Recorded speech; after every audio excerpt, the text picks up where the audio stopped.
Olá pessoal, eu sou o professor Eric e no vídeo de hoje irei resolver as questões de Química da prova da FUVEST de 2021, prova realizada aí por quem deseja entrar na USP nesse ano de 2021. Eu separei então as 10 questões de Químicas, mais 2 questões de Biologia que eu achei que usam muito conhecimento químico, acho interessante trazer nesse vídeo. E o que eu tenho para comentar a respeito dessa prova, antes de nós começarmos a resolução?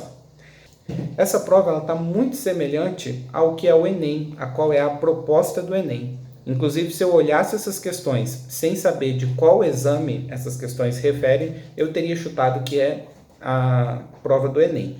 Porque qual que é a diferença, né? Qual que é a característica que o Enem acabou trazendo para esses exames? São questões que trazem bastante textos, vocês vão ver que todas as questões aqui envolvem textos, para te dar um contexto, e ao contrário do que acontecia antigamente, que esse contexto era só uma curiosidade, por assim dizer, não era importante na hora de você resolver a questão, nessa prova, todos os contextos são importantes. Você precisa ler, você precisa entender o que está acontecendo e depois de entender a situação que foi passada, você vai aplicar então os seus conhecimentos de química. Tá? Então, para você ir bem numa prova como essa, além de conhecer química, você tem que ser muito bom de interpretação de texto.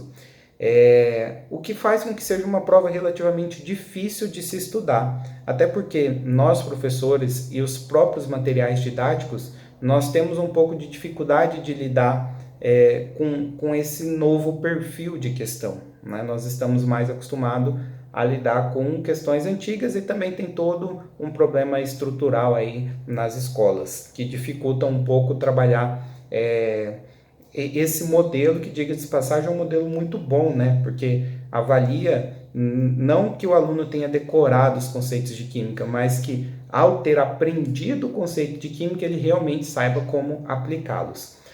Tanto, pessoal, que eu costumo trazer em tópicos os assuntos que foram abordados em cada questão da prova, só que esse estilo de prova chega até mesmo a ser muito difícil você dizer qual é o assunto que ela está abordando. As questões normalmente elas acabam abordando vários assuntos diferentes, às vezes você não consegue nem identificar um assunto específico, por isso eu resolvi só trazer aqui qual eram os conhecimentos que você tinha que ter para resolver as questões e coloquei mais ou menos em ordem do que a gente costuma estudar no ensino médio, tá? Mas esses tópicos que estão sendo trazidos aqui, às vezes uma questão trata de um deles, trata de dois, né?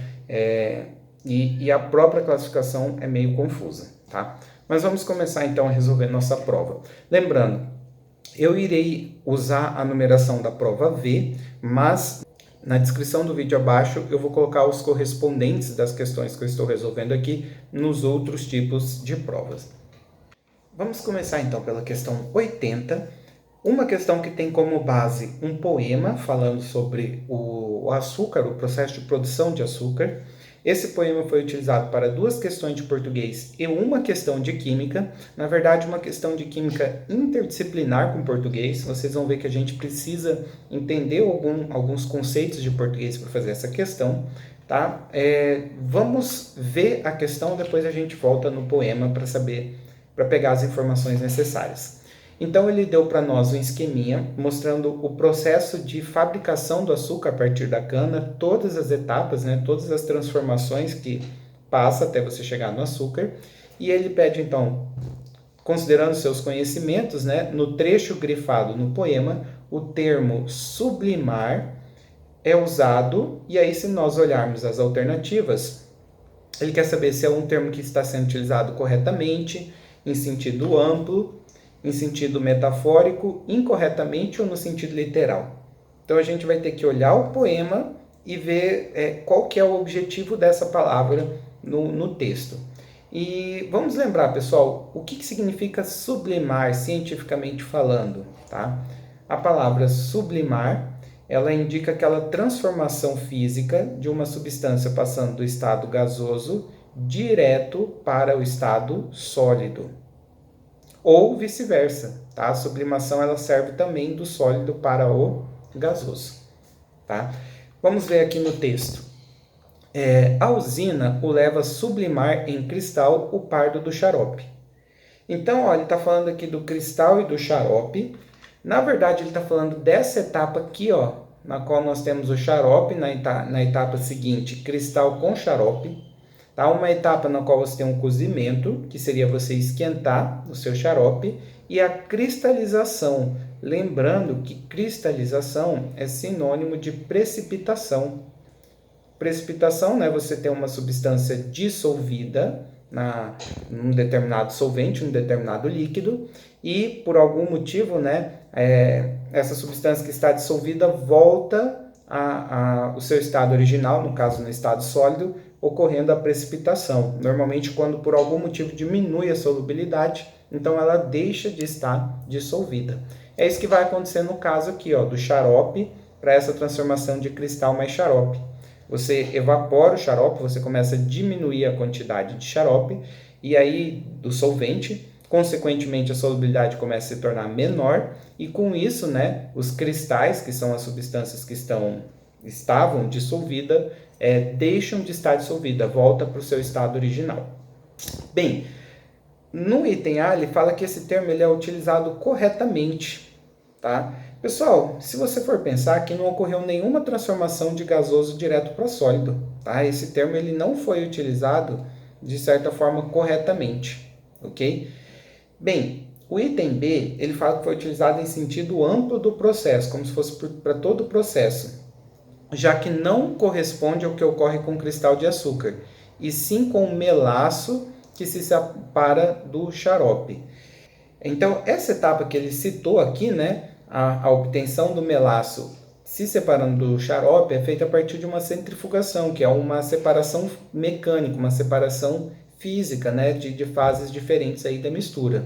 Então, não achei adequada essa resposta. Vamos ver se tem uma melhor. Qualquer coisa a gente volta. C. Metaforicamente, já que ocorre a precipitação do açúcar com o cozimento do xarope, que é separado por centrifugação. Então, metaforicamente, é uma figura de linguagem, né? Não explica exatamente o que aconteceu, mas uma metáfora, uma semelhança. E qual que seria a metáfora que está acontecendo aqui, pessoal? Quando você tem uma sublimação, a gente pode entender como um sólido surgindo do nada. Afinal, é um gás, algo que a princípio a gente não vê, que volta a ser sólido, então meio que brota um sólido do nada. Tá? E por que está sendo então utilizado em sentido metafórico? Porque você tem um xarope sem o sólido, sem nada, tá? E de repente começa a aparecer uns sólidos do nada. Então ele faz essa metáfora com sublimar, ok? De fato, então, é a resposta alternativa C. Não está no seu sentido correto, está, digamos, fazendo uma comparação, uma analogia com o sentido de sublimar, ok? Vamos ver o que está errado nas outras alternativas. Na D ele fala que é utilizado incorretamente, o que a gente até poderia considerar, né? Afinal, não ocorre nenhuma sublimação, mas ele complementa, já que a obtenção do açúcar a partir do xarope é uma reação química direta. A gente descarta aqui, ó, pessoal, tá? Isso aqui são separações de mistura. Em separação de mistura, você não tem uma reação química. As substâncias que eu tinha antes continuam sendo as mesmas depois, somente separado. E no item E, ele fala em seu sentido literal. Eu vou descartar, tá? Literal deveria estar acontecendo uma sublimação e não está acontecendo.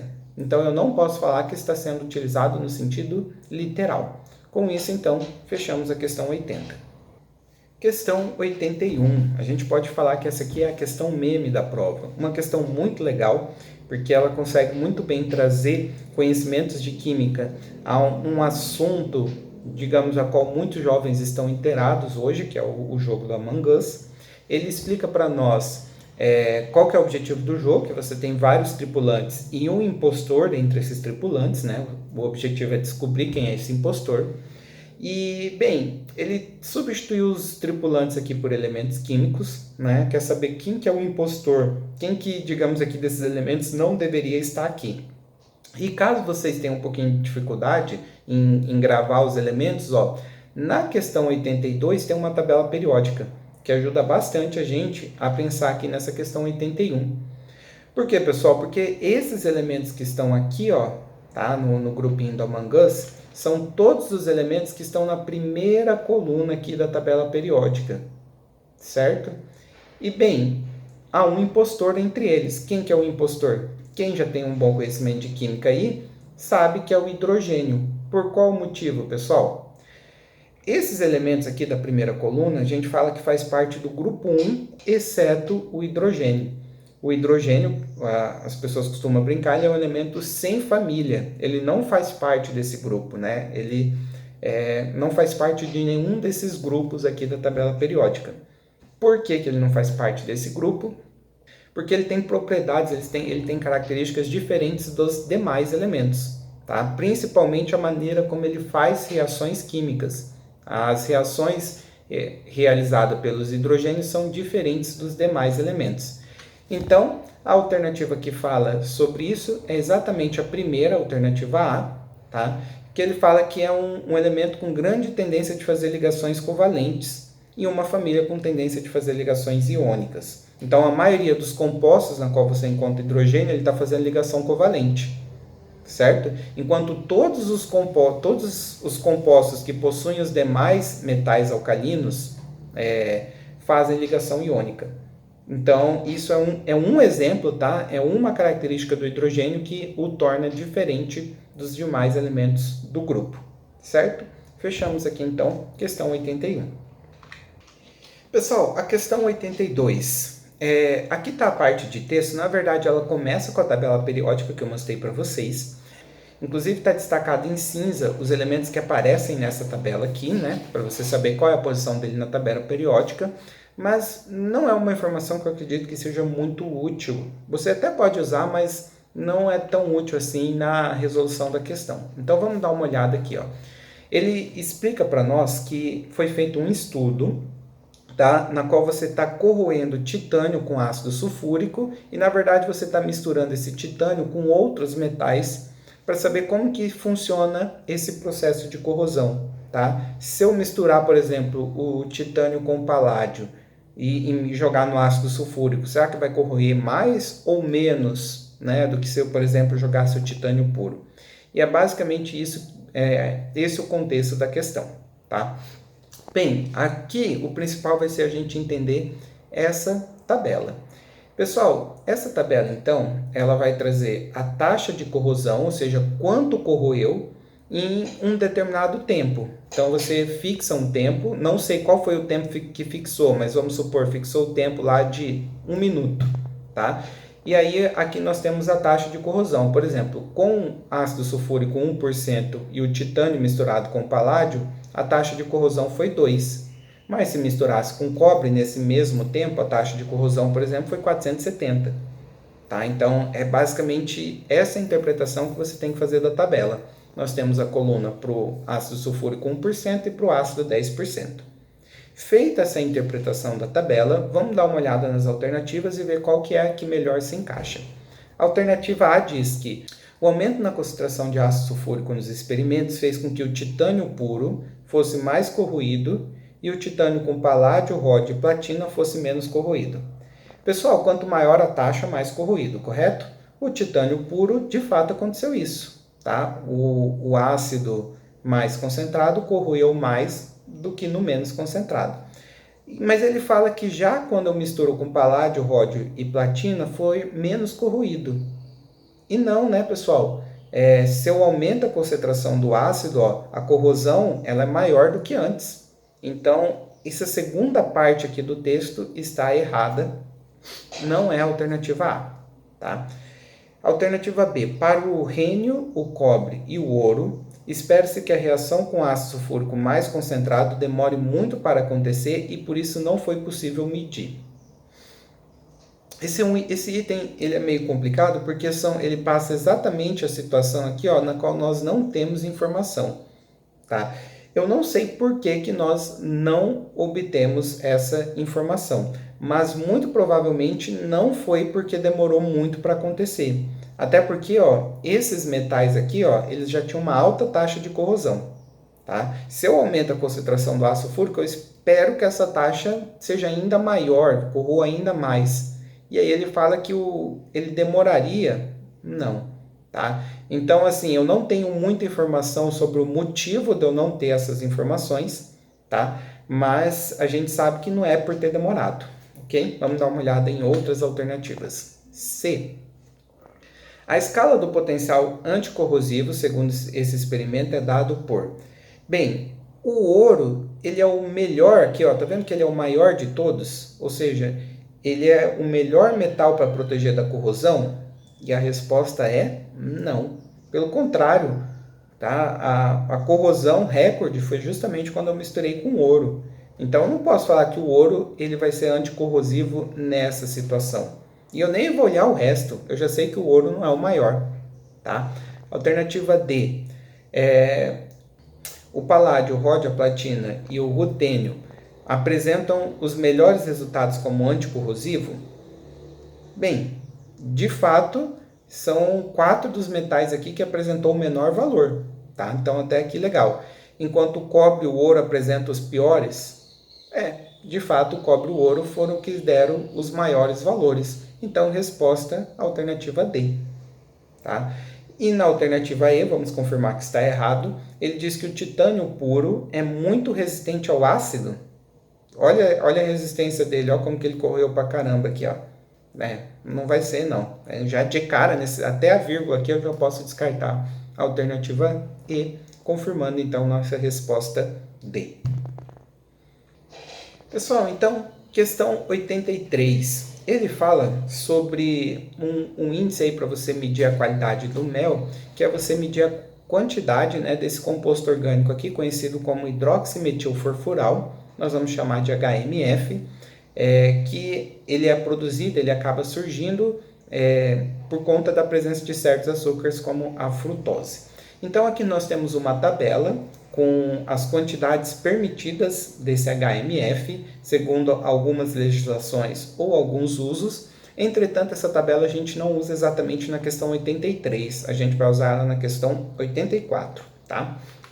Continuando na questão 83, ele mostra aqui pra gente, pessoal, o esquema em que a frutose acaba se transformando num HMF, tá? Quais foram as transformações químicas que aconteceu nesse processo?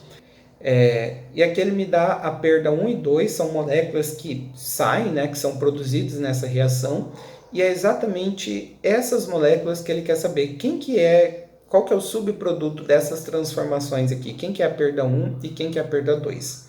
O que nós vamos ter que olhar aqui, pessoal? Basicamente, a gente vai ter que olhar qual que é a diferença entre um composto de antes e o depois, tá? E algumas diferenças que a gente pode perceber aqui, por exemplo, ó, quando eu passo do composto 2 para o composto 3, uma das diferenças, uma das coisas que some é esse OH aqui, ó, né? Ele desaparece, ele some, tá? Outra coisa que acontece, essa dupla ligação ela troca de lugar, né? Ela estava aqui, ela vem para cá, e aqui, ó, o que era um álcool vira um aldeído. Nesse processo do álcool virar um aldeído, digamos que também some-se um hidrogênio, né? Ok? Bem, olha só, do composto 2 para o composto 3 sumiu um OH e um H, tá? Aliás, se nós juntarmos, pessoal, um H com um OH, nós formamos uma substância bem famosa conhecida como H2O. Então, ó, provavelmente a perda aqui foi água, tá? Saiu essa molécula de água e restou esse composto 3. Então, ó, a perda 1, a gente acabou de descobrir que é a água, tá? A gente está entre a alternativa A, E, ou até mesmo a alternativa C, tá? E do composto 3 para o HMF, o que sumiu? Eu vou até fazer de cor diferente. Ó, a primeira coisa que sumiu foi esse OH, de novo o OH, né? Tá? Outra coisa que eu tenho aqui, mas que eu não tinha antes, era uma dupla ligação. Aliás, pessoal, quando eu coloco essa dupla ligação aqui, ó, o que acontece? Se eu for ver os hidrogênios antes, esse carbono aqui, ó, ele está fazendo 3 ligações, ele tinha um hidrogênio. A mesma coisa para esse carbono aqui, ó, ele está fazendo 3 ligações, ele tem um hidrogênio. Depois, esse carbono aqui, ó, eu continuo vendo 3 ligações, então ele continua tendo um hidrogênio. Entretanto, esse carbono de cima, ó, ele está fazendo 4 ligações. Ou seja, ele não tem nenhum hidrogênio. Significa que esse hidrogênio aqui, ó, sumiu também, né? Ou seja, acabou caindo na mesma situação de antes. Eu perdi um átomo de hidrogênio e uma combinação de H com OH. Tá? Então, hidrogênio com H vai de novo dar água. Então, nós fechamos aqui, ó, que as duas perdas, tanto a perda 1 quanto a perda 2, eram moléculas de água. Tá? É basicamente uma questão aqui, ó, de química orgânica, mas você não precisava ter gravado reações que normalmente são passadas em química orgânica, como reação de substituição, de oxidação, nada disso. Você tinha que olhar e ver, cara, o que mudou? Né? E aí você, observando aquilo que mudou, você chegaria na sua resposta, certo? Questão 84. Pessoal, a questão 84 ele passa para nós algumas informações, ainda utilizando aquele contexto do mel, que ele fala que então nós temos 500 gramas de um mel produzido no Brasil e que dentro desse mel 0,2 milimols de frutose virou aquele HMF.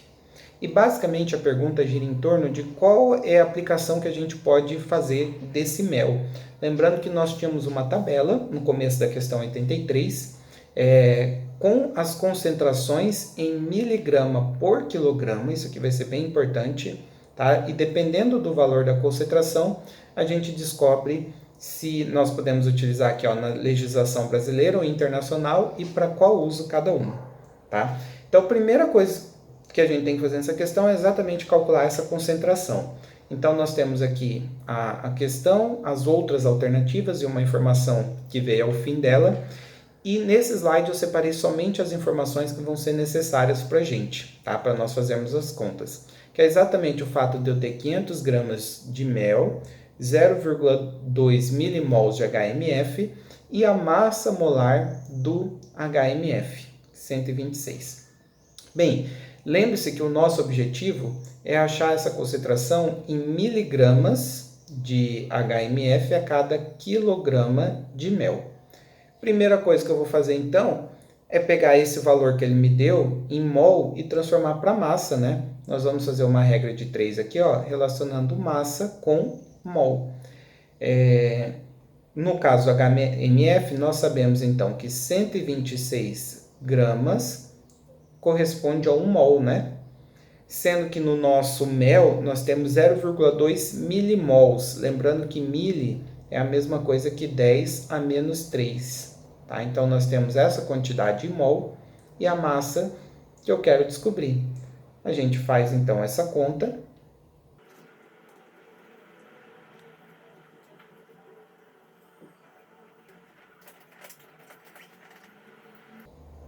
Lembrando que esse 10 a menos 3 aqui, eu posso substituir ele por mili, né? Então, a quantidade que nós temos em gramas do HMF é de 25,2 miligramas, tá? Mas a gente quer saber quantos miligramas eu teria a cada 1 quilo do mel. Então, a nossa próxima regra de 3 aqui, dá para fazer pela lógica, mas eu vou fazer aqui por regra de 3, é exatamente a gente comparar a massa do HMF com a massa total do mel, tá? O que nós sabemos? Bem, nessa quantidade de mel que foi fornecida, que são 500 gramas, tá? Eu tenho 25,2 miligramas de HMF. Eu quero saber quantos miligramas eu teria a cada quilograma de mel. Quilograma de mel é 1 quilo, né? São 1000 gramas, tá? Quantos eu teria? Bem, para não complicar aqui na nossa conta, lembre-se, pessoal, de que 500 para 1000, basicamente eu multipliquei por 2. Então, basta eu multiplicar aqui por 2 para descobrir qual seria o valor de x, tá? Que daria, então, 50,4 miligramas. Ou seja, essa é a quantidade que eu tenho a cada quilograma de mel. Sabendo isso, vamos voltar lá na tabela e vamos ver onde esse mel pode ser usado.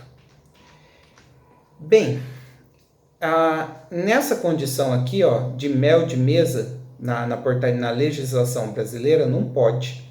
Porque o mel de mesa ele tem um limite de 40 e o nosso valor deu 50,4. Então aqui não pode, tá? Agora, mel industrial pode, porque o limite é 60, nós estamos abaixo do nosso limite na legislação brasileira, tá? E segundo a recomendação internacional, o limite é 80, pode ser utilizado. Então, são essas as situações, vamos ver as alternativas.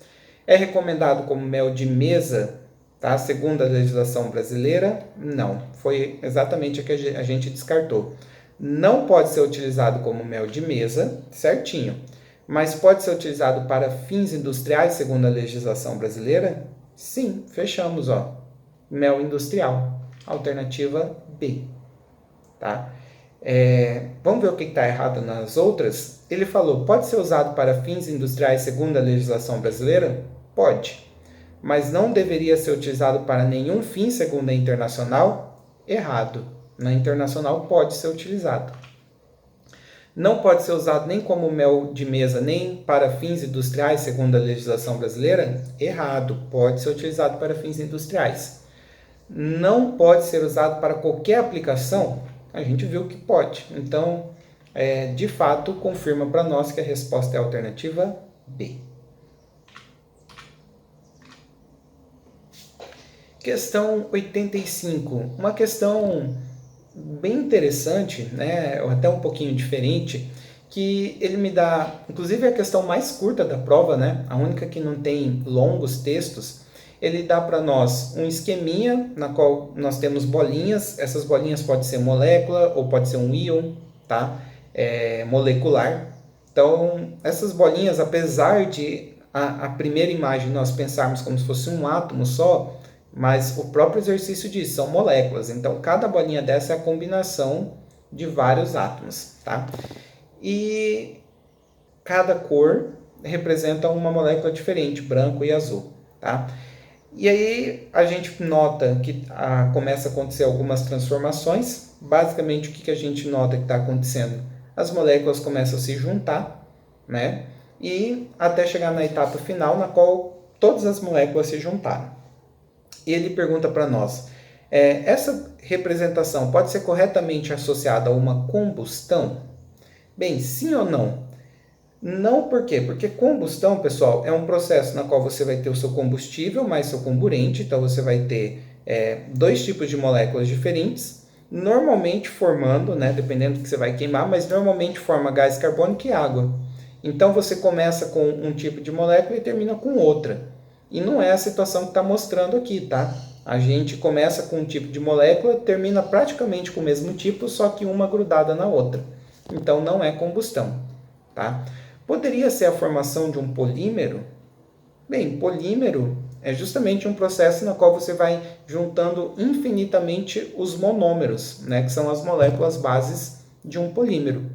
E ele fala que tem duas espécies de monômero. De fato, né? Nós estamos vendo o branco e o azul, duas espécies. Resposta alternativa B. Vamos ver o que está errado nas outras? O item C, pessoal, vamos dar uma olhada no item C e no item D meio que junto. Porque o item C fala de fusão, que é o sólido para o líquido, derreter, e o item D fala de líquido para sólido, processo contrário, solidificação. Bem, basicamente, nesse processo, no sólido você teria as moléculas muito firmemente grudadas uma na outra, e no líquido, esse grudar, ele ainda teria uma força que manteria as moléculas grudadas, só que seria uma força um pouco mais fraca do que no sólido, tá? Não caberia aqui, pessoal, eu poderia até pensar que isso aqui seria o líquido e isso aqui seria o sólido, não seria um pensamento extremamente errado, mas não se encaixaria muito bem, porque na figura original não há nenhum tipo de interação. Então, a figura original ela estaria mais para um gás do que para um líquido. O líquido, a interação não pode ser completamente inexistente. Tá? Então, fusão não é, porque a fusão seria do sólido para o líquido, teria que diminuir a interação, e aqui está aumentando. Tá? A solidificação não é por esse motivo que eu acabei de explicar para vocês, e aqui tem outra coisa que ajuda a gente a confirmar, que ele fala que seria a solidificação da água pura. Pô, se fosse água pura, eu só poderia ter um tipo de bolinha, não poderia ter dois tipos de bolinha. tá? Uma substância pura você tem um único tipo de molécula. E a produção de anéis aromáticos em solventes orgânicos? Os anéis aromáticos, para começar, eles são formados pelas combinações de átomos e não pela combinação de moléculas, tá? E as quantidades de átomos para formar um anel aromático, elas têm que ser fixas, não necessariamente em 6, que é o anel aromático mais comum, existem outras quantidades, mas são quantidades fixas. E aqui, ó, nós formamos algumas partes fechadas, outras não. As partes fechadas não necessariamente teriam a mesma quantidade, então, de fato, não é a alternativa E. Fechamos então questão 85. Bem, questão 86. Ele traz para nós um poema, de uma poesia de química, né? Na verdade, usa conceitos químicos para se criar uma poesia, tirada de um livro. E em cima dessa poesia, ele vai fazer algumas perguntas. Então, nós vamos ler, né, as afirmações que estão sendo feitas aqui e a gente volta, então, na nossa poesia para ver se a afirmação se encaixa ou não. Então, ele fala que a equação química mostrada na linha 2 pode ser associada à liberação de energia, pois corresponde à reação de fotossíntese com o consumo de gás carbônico. Se você estiver bastante atento, aqui você já nem precisa voltar, você já pode descartar e falar que esse item está errado, tá? Porque ele fala liberação de energia e fotossíntese. Pessoal, fotossíntese é um processo endotérmico, ela absorve a energia solar, da luz solar, para que ocorra. Não é um processo, então, de liberação de energia. Mas voltando aqui para confirmar, a equação que mostra aqui para a gente, pessoal, não é a fotossíntese. Pelo contrário, tá? Você tem a glicose, está reagindo com gás oxigênio, você está queimando a glicose para formar CO2 e água. Sendo que a fotossíntese é exatamente o contrário. Então, nós duas maneiras de confirmar aí para vocês que o item 1 estava errado. Item 2. A equação química apresentada na linha 6 representa uma reação na qual o número de oxidação das espécies é alterado, sendo associado à corrosão. Bem, a equação 6, de fato, o NOx, o número de oxidação, é alterado, porque eu tenho ferro metálico, cujo NOx é 0, tá? E o gás oxigênio, na qual o NOx do oxigênio, de fato, também é 0, substância simples, e está virando o óxido de ferro. Tá? O óxido de ferro, pessoal, é o oxigênio reduzido e o ferro oxidado aqui na sua forma mais 3. Então, certo, ocorre uma mudança no seu número de oxidação. E aí ele fala para nós que isso está sendo associado a uma corrosão. Pessoal, usualmente corrosão é um processo, é um termo que a gente usa justamente para designar oxidação. Tá? A palavra oxidação seria mais correta nessa situação, mas no dia a dia a gente costuma substituir oxidação pelo termo corrosão. Então, esse item 2 ele está correto. Por fim, o item 3, o modelo incompleto referido na linha 7 refere-se ao proposto por Thomson, que identificava a presença de partículas com carga negativa dentro de uma esfera. Voltando aqui, ó, nós temos o elétron, uma partícula de carga negativa, nós teríamos uma esfera positiva, mas isso aqui não é o modelo de Thomson. Quem não se lembra, o modelo de Thomson é o modelo do pudim de passas, na qual nós teríamos um átomo positivo, né, e os elétrons, que são partículas negativas, incrustados, enfiados dentro desse átomo. Tá? Então, não é o modelo de Thomson. Para quem não percebeu, pessoal, isso aqui é o modelo de Bohr, tá? Que é um complemento ao de Rutherford, na qual você tem um núcleo positivo e os elétrons rodando ao redor, mas na verdade isso aqui mostra por que o modelo de Bohr estava errado, tá? Porque Bohr ele falava que os elétrons tinham órbitas fixas ao redor do núcleo, mas já sabia-se que isso não poderia acontecer porque o elétron ele iria perdendo energia com o passar do tempo. E se ele fosse perdendo energia, uma hora ele ia acabar alcançando, ele ia acabar chegando do núcleo. Então essa imagem ele mostra justamente qual é a falha do modelo de Bohr. Tá? Não podemos considerar correto então o item 3. Com isso a gente fechou que a única correta é a 2, resposta alternativa B.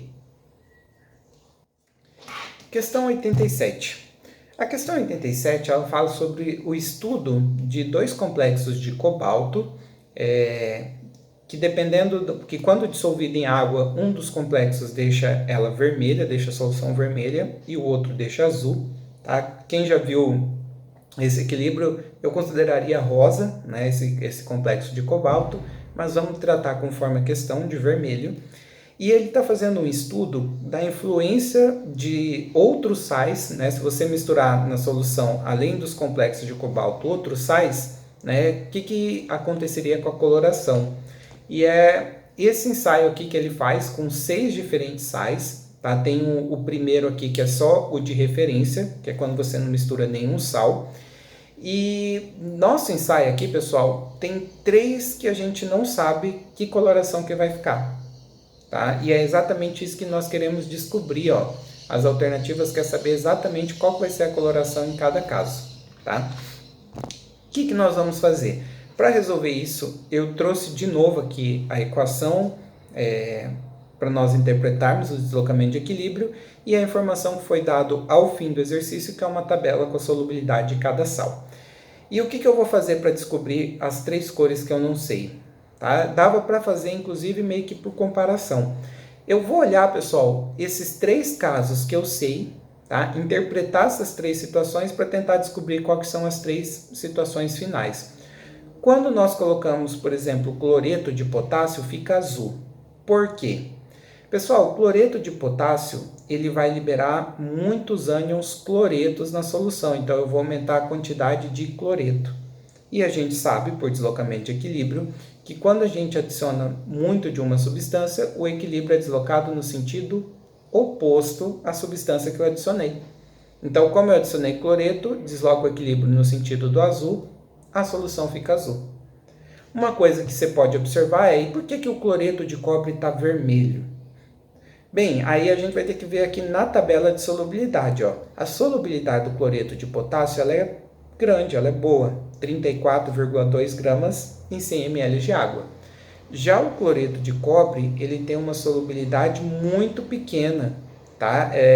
9,9 vezes 10 a menos 3 é 0,0009. Então, é praticamente insolúvel. E como o cloreto de cobre ele é praticamente insolúvel, ele não vai liberar muitos ânions cloreto na solução. Por isso, né, sem a liberação de ânions cloretos, não haverá deslocamento de equilíbrio, a solução acaba se mantendo vermelha. Agora que a gente interpretou os casos dos 2 cloretos, a gente pode descobrir o que acontece com o cloreto de prata e de sódio. O cloreto de prata, assim como o de cobre, ele é bastante insolúvel. Inclusive, o de prata ele é mais insolúvel que o de cobre. Então, ele vai ter o mesmo comportamento de não mudar a cor, né? Não liberar ânions cloretos e não deslocar o equilíbrio. Então, vai ser vermelho. Já o cloreto de sódio tem uma solubilidade alta, inclusive até mesmo maior que o de potássio, ou seja, vai liberar bastante ânions cloretos na solução, vai deslocar o equilíbrio para a direita, deixando ele azul. Agora vamos ver os 2 sulfatos. Sulfato de sódio.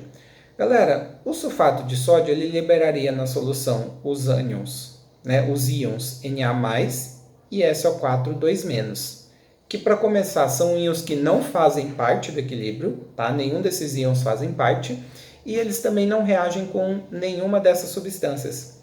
Então, como eles não reagem e nem fazem parte do equilíbrio, eles simplesmente não alteram nada. Por isso que com o sulfato de sódio não acontece nada, mantém-se vermelho.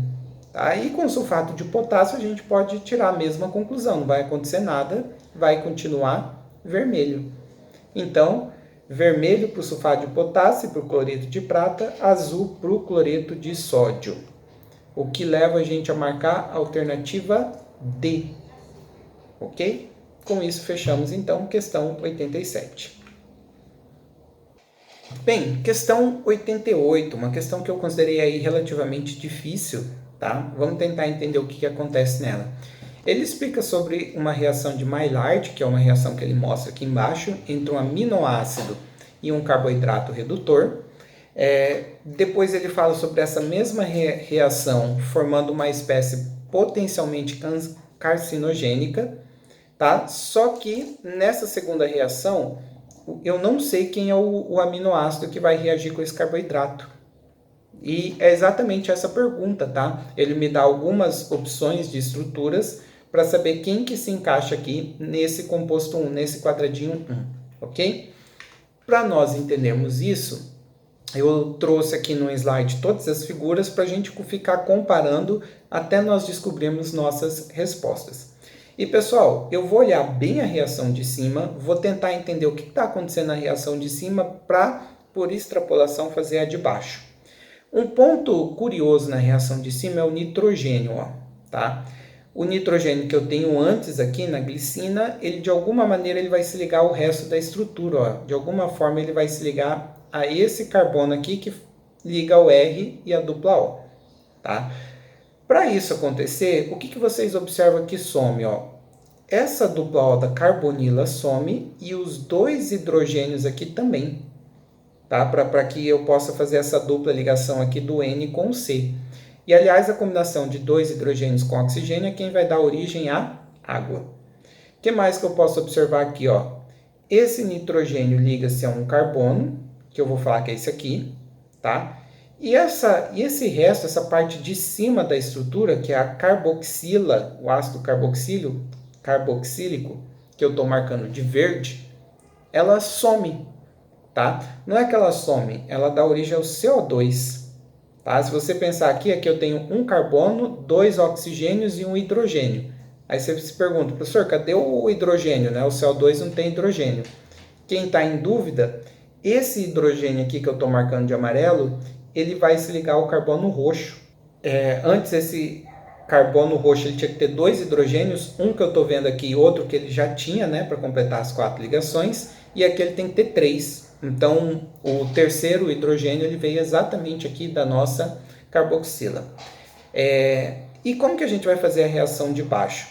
Pessoal, notem ó, que toda essa parte aqui, ó, ela é idêntica, né?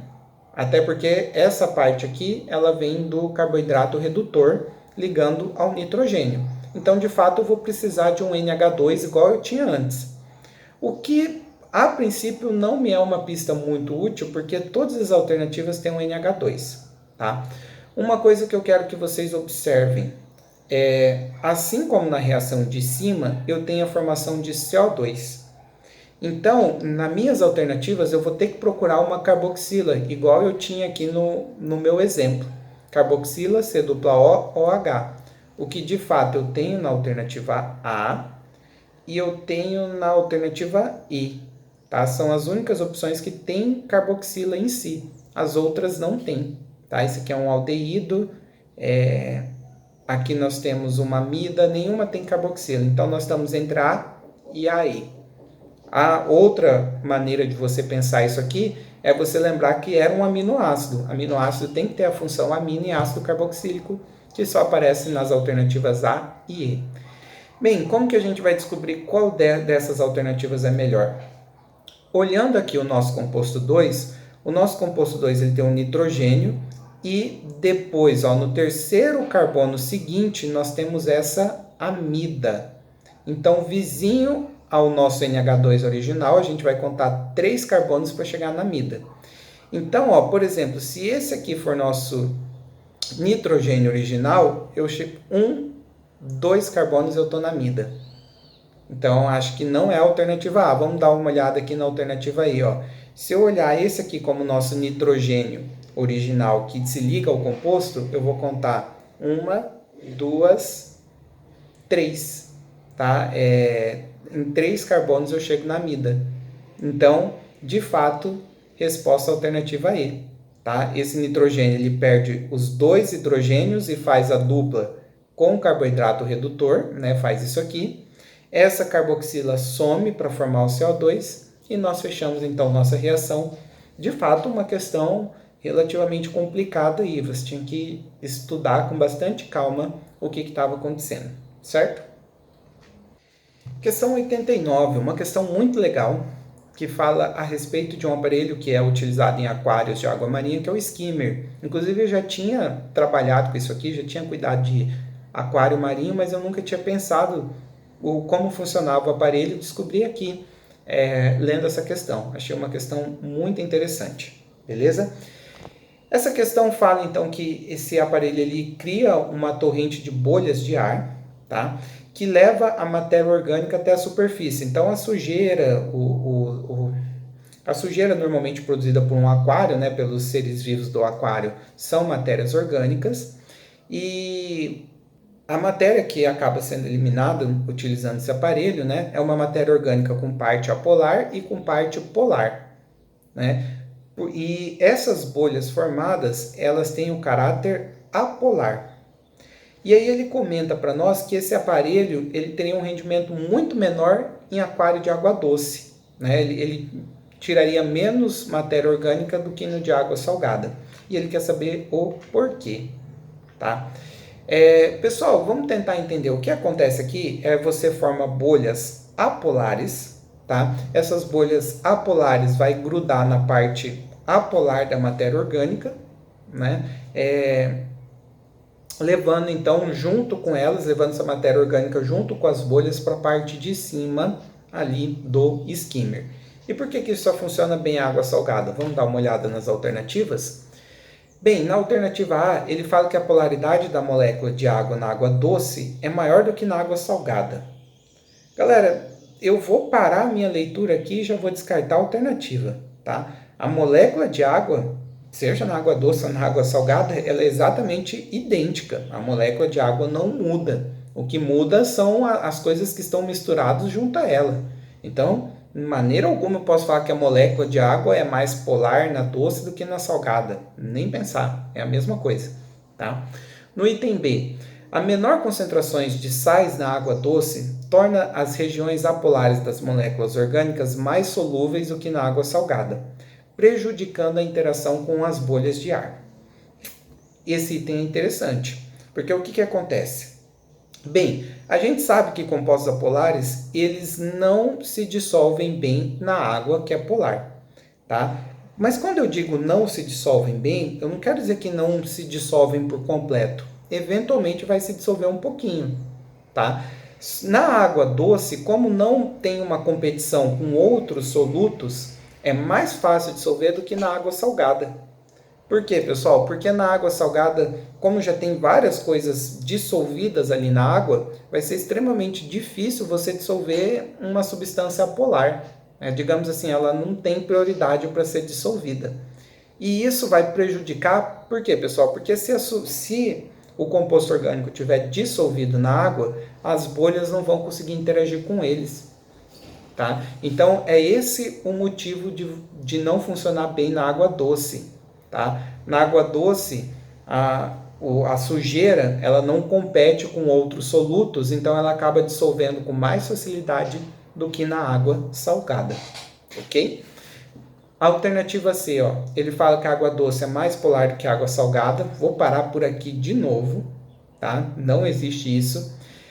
Na alternativa D, ele fala que a reatividade da molécula orgânica em água salgada é maior do que a água doce, fazendo com que exista uma menor quantidade de material dissolvido para interação com as bolhas de ar. Aqui tem vários problemas, tá? Esse processo ele não envolve reação química, então não vamos falar de reatividade. Tá? Esse processo é só uma interação, é só uma molécula da bolha grudando na outra, beleza? E ele fala então que também na água salgada há uma menor quantidade de material dissolvido para interação com as bolhas de ar. O que de fato há uma menor quantidade, tá, de material dissolvido, e justamente por haver uma menor quantidade dissolvido, esse material se interagia melhor com a bolha de ar. Então está errado, né? Facilitaria a interação com as bolhas. E na alternativa E, a concentração de sais na água marinha é maior, o que torna as partes apolares das moléculas orgânicas mais propensas a interagir com sais dissolvidos. Pessoal, os sais são polares, tá? Então, a parte apolar da molécula orgânica não quer interagir com a parte polar do sal, tá? Então, a gente descarta por conta dessa frase aqui, desse trecho da alternativa, ok?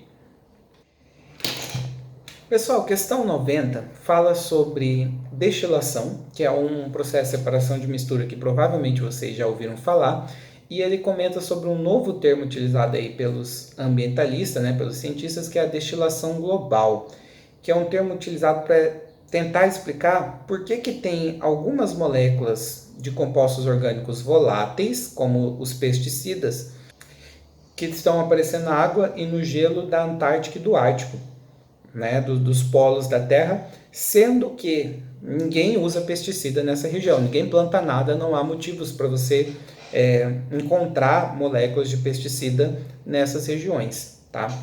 Então essa destilação global seria justamente para explicar como que essas moléculas estão indo parar lá.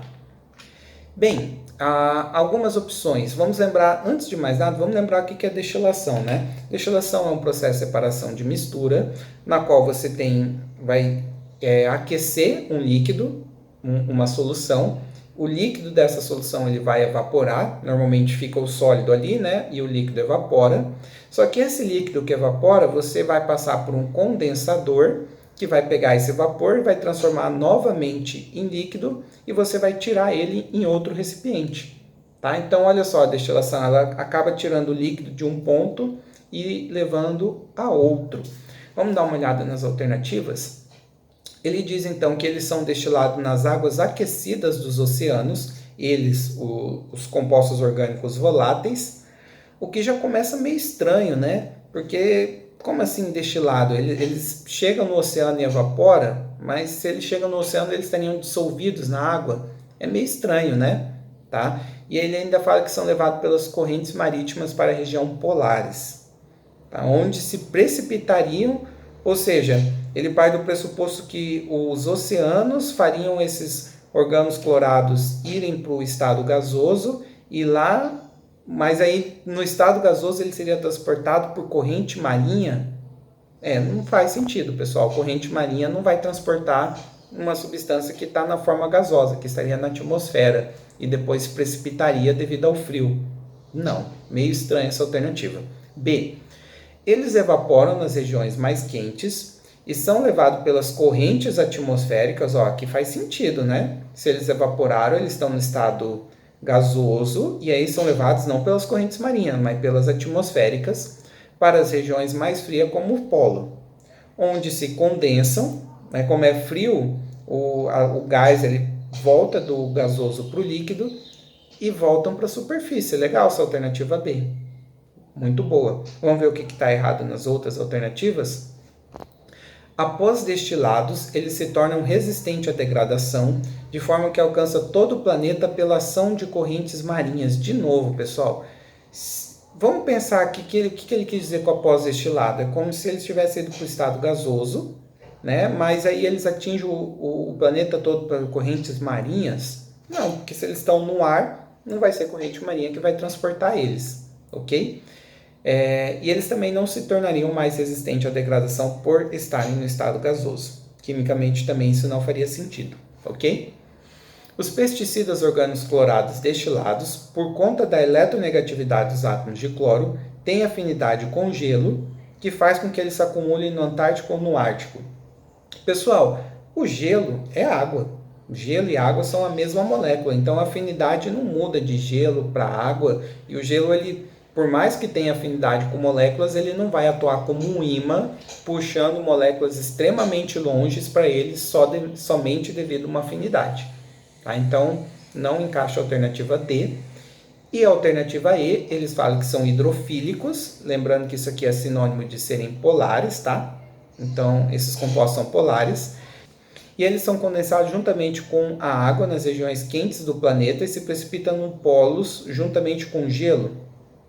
Pessoal, condensado é passado do gás para o líquido. Se esse processo acontecesse nas regiões quentes, não teria como esse líquido depois chegar nos polos, né, junto com gelo. Digamos aqui que essa condensação, segundo essa alternativa, estaria acontecendo antes do correto, né? Na verdade, essa condensação ela vai acontecer lá nos polos e não nas regiões quentes, ok? Fechamos então a nossa prova de Química. Vamos resolver agora as nossas duas questões interdisciplinares que temos aqui. Pessoal, a questão 25, que está na prova de Biologia, ele fala sobre dois diferentes resíduos sólidos e ele mostra um gráfico com o tempo que esses resíduos sólidos levam para se decompor, os resíduos X e Y. Tá? Notem então que o Y ele tem um tempo de decomposição muito maior que X, né? Ele varia entre 200 a 500 anos para se decompor, enquanto o X ele leva em torno de menos de 100 anos, ok? E aí ele quer saber, com base nos seus conhecimentos, é correto afirmar que... E eu diria, pessoal, que essa questão é uma questão meio que de fato de conhecimento geral. Pelo menos eu não me recordo assim de um material ou de uma aula de química que vá falar especificamente sobre cada material e quanto tempo que leva para cada um decompor e tudo mais. Eu de cabeça não sei quanto tempo leva para uma garrafa PET se decompor. Sei que é muito. E eu tenho explicação do porquê é muito. Mas quanto tempo é? Então aqui, basicamente, não é para você gravar quanto tempo leva para o material se decompor, para você ter uma noção e qual também seria o destino adequado para esse material, baseado também nas suas características químicas. Por exemplo, quando a gente olha para a alternativa A, ele fala que a garrafa PET faz parte do grupo Y. Bem, faz sentido, pessoal. O grupo Y ele demora muito para se decompor. Garrafa PET é um plástico. Plástico, em gerais, a maioria dos plásticos não são materiais biodegradáveis. Não são materiais que possam ser consumidos com facilidade por micro-organismos. E por conta disso que eles demoram bastante para se decompor. Então, até aqui está ok. Tá? E sua destinação recomendada é o reuso e a reciclagem? Perfeito, pessoal. O ideal do PET é você reaproveitar para fazer outras coisas ou reciclar, né? O que é um pouquinho difícil, mas ainda assim é possível de ser feito. Tá? Bem, se eu já achei de cara a alternativa A, vamos ver como que eu poderia concluir que as outras alternativas estavam erradas. Na alternativa B, eles falam que embalagem de papel faz parte do grupo Y. Já não começa muito legal, porque papel, ao contrário do plástico, ele é mais degradável, ele é mais facilmente consumido, ele é celulose. Obviamente que dependendo do tipo de papel, pode ter materiais ali que dificulte a sua degradação, mas em geral, papel, assim, no geral, não é tão difícil de ser decomposto. E ele também fala que sua destinação recomendada é incineração. Não é a melhor destinação, até porque a incineração é um processo que gasta muita energia. Então, você ficar queimando o papelão, de certa forma, é você gastar muita energia à toa. Então, essa opção B ela não está muito legal. A opção C, ele fala que as garrafas PETs fazem parte do grupo X. Esse, como eu comentei já com vocês, esse tempo de decomposição aqui não é muito bom para a garrafa PET, que é um material difícil de ser degradado, então esse tempo aqui está pequeno. E ele fala que sua destinação recomendada é o aterro sanitário, que na prática é para onde acaba ainda a maioria das garrafas PET, mas não é o ideal. O ideal é você conseguir reaproveitar esse material, seja reusando ou reciclando ele. Tá? Porque aterro sanitário você vai contaminar seu solo, né? Você vai perder uma área de solo contaminado. Então, se houver uma outra destinação melhor antes do aterro sanitário, é melhor usá-la, né? D. Embalagens de papel fazem parte do grupo Y. De novo, pessoal, o papel, como eu já comentei com vocês, ele estaria melhor para o X, tá? E sua destinação recomendada é o reuso e a reciclagem. Galera, a embalagem de papel ela não serve para reusar nem para reciclar, porque normalmente se o papel está junto com alimentos, ele acaba se contaminando com principalmente o óleo do alimento, e isso faz com que ele não seja adequado para se reusar, né, devido a essa contaminação, e isso também torna-o inadequado para ser reciclado. Tá? Papel pode ser reciclado, mas normalmente não papéis utilizados aí como embalagem de alimento. Tá? E garrafas de vidro fazem parte do grupo X.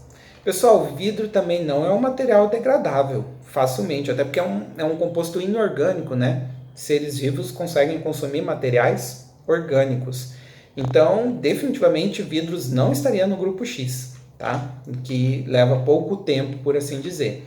E sua destinação recomendada é incineração? Você não vai queimar vidro, né? Você conseguir passar vidro para o estado gasoso ia utilizar, nem sei se é possível, se fosse possível, ia utilizar temperaturas absurdas, então definitivamente não é o melhor uso para o vidro. Aliás, o melhor uso para vidro é o reuso, tá? E outra questão de biologia que poderia facilmente estar na prova de química é essa questão 30, tá? Que fala sobre o equilíbrio de gás carbônico com a água, formando ácido carbônico. Depois nós temos a ionização do ácido carbônico. E ele fala sobre o problema do aumento da quantidade de gás carbônico no ar, tá? Que influencia essa reação aqui que está diretamente relacionada aos organismos marinhos que utilizam conchas calcárias, tá? E aí, tendo como base essas duas equações para a gente assinalar a afirmativa correta. O que acontece, pessoal?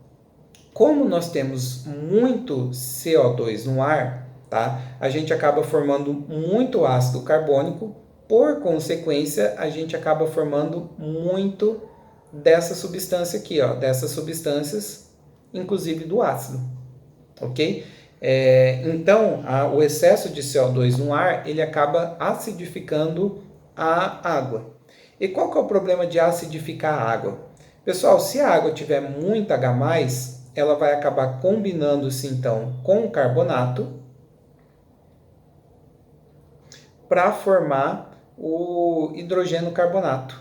Digamos que de todas as formas do carbonato, hidrogênio carbonato, essa aqui é a mais estável. E bem, como essa forma aqui, o hidrogênio carbonato, é mais estável, o que vai acontecer? Eu vou diminuir a concentração de carbonato em água. Se eu retiro uma substância, esse meu equilíbrio ele acaba sendo deslocado para a esquerda. Meu equilíbrio sendo deslocado para a esquerda, o calcário, o carbonato de cálcio, que é uma substância sólida, ele vai começar a formar esses íons solúveis, ele vai começar a sumir, ele vai começar a se dissolver na água. Então, quanto mais ácido for a água, digamos que mais fácil é você dissolver esse carbonato de cálcio. Vamos dar uma olhada nas alternativas? A alternativa A, ele diz que o processo 1 resulta na diminuição da alcalinidade da água do mar. Certinho. Ele aumenta a acidez. Aumenta a acidez, o oposto diminui a alcalinidade, comprometendo a reestruturação dos recifes por interferir na formação de esqueletos calcários do coral, conforme a reação 2. Foi exatamente o que eu acabei de explicar, né? Você acaba pegando essa substância que era para ser sólida e desloca o equilíbrio no sentido dessas aqui, ó, que são aquosas. Ou seja, esse meu sólido acaba sumindo, dificulta os corais. Então, de fato, a resposta é a alternativa A. Vamos tentar dar uma olhada no que está errado nas outras?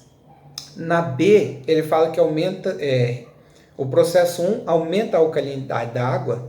Não, né? Não deixa a água mais básica. O C fala que não altera a alcalinidade. Errado, deixa mais ácida. O D, o processo 1 resulta da diminuição da alcalinidade da água. Certinho. Aumentando o pH? Não, pessoal. Se está deixando mais ácido, o pH está ficando menor. Então, por conta desse trechinho aqui, ó, eu já descarto.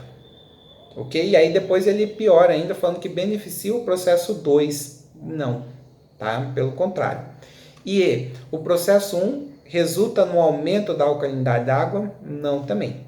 Então, de fato, confirma que a resposta era A. Por isso que eu também achei interessante fazer essa questão, porque é uma questão que trata diretamente de pH e deslocamento de equilíbrio. Tá? É uma questão que se encaixaria perfeitamente em química. Acho que se encaixa até mais em química do que em biologia, apesar do contexto falar de corais, né? De um conceito de biologia.